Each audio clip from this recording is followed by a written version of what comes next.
so Chapter 8, as you might have noticed, has a lot of videos up because there's a lot involved with Chapter 8. So I want to return to something we talked about in Chapter 7 when we first introduced the idea of correlation, and that was conditions. And I said that conditions were similar to pre-drive checks, things that you need to investigate or look at before you take off down the road. So before we get too carried away and involved with having this great equation and we can make predictions, there are some things that we need to check on. So I want to just review those with you. These are actually really similar, with one exception, to the conditions that we introduced in Chapter 7. So number one, we can only do what I call linear regression with quantitative variables. There should be 2 of them, and you need to check on that. Number 2, the data we have needs to be straight enough. This is called linear regression. And so if your data is not linear, we shouldn't be using it.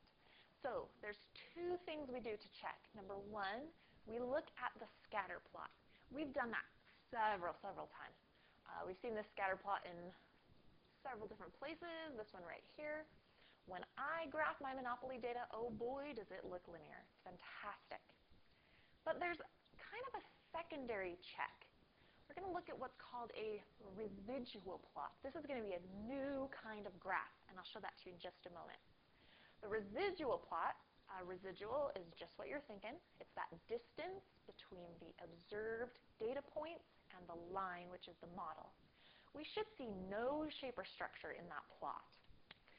If these are both satisfied, then that means we're good to go and a linear regression is appropriate. I'm going to show you why the residual plot is so important. Sometimes scatter plots can be just a little deceiving. And then number 3, we're keeping an eye out for any outliers. They can do weird and crazy things to our model, so we just want to be aware of them, identify them if they exist, and talk about it in our model. More to come about outliers in Chapter 9. All right, so I want to go ahead and show you how to make a residual plot. And just as a quick reminder, you should always be sketching your graphs.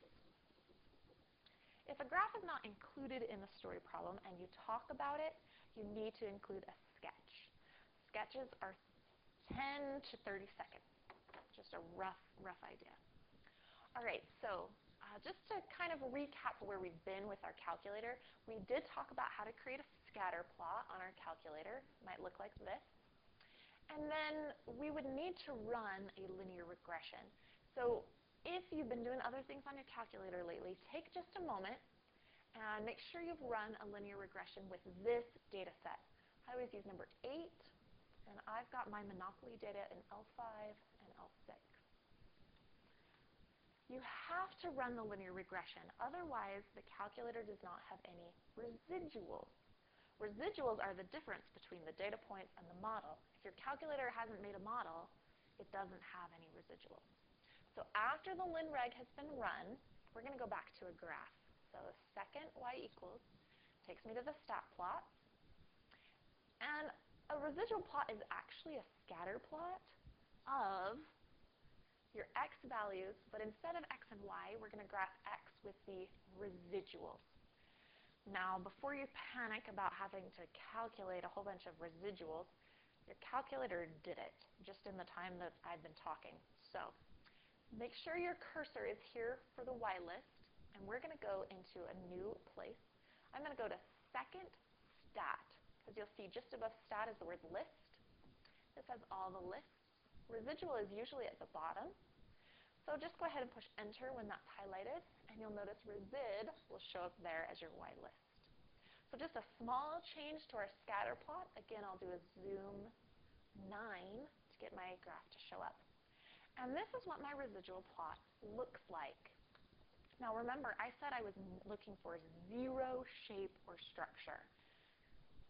As I'm looking at this graph, I see a couple dots that are kind of like off in La La Land, but other than that, I've got this almost line or a little bit of a curve there. That is structure. That is bad. that means my scatter plot, even though it looked like a line when I started, it's not really linear. This is very bad. This means this whole time that I've been doing Monopoly, I should not have been. Residual plot with shape or structure is very bad. So I might sketch that graph, right? It looks kind of like this with a few other points. Right, this is bad. My linear regression is not appropriate. It's going to give me a bunch of nonsense information. It's not good. Bummer after all this work. So I'd like to show you a couple other examples of some residual plots just to point out kind of some good and some bad. All right, this first one is somewhere in the middle as far as good versus bad.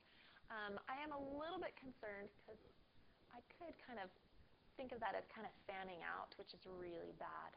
I really, for this to be an ideal residual plot, I'd like to have just a few more dots to evenly spread it out.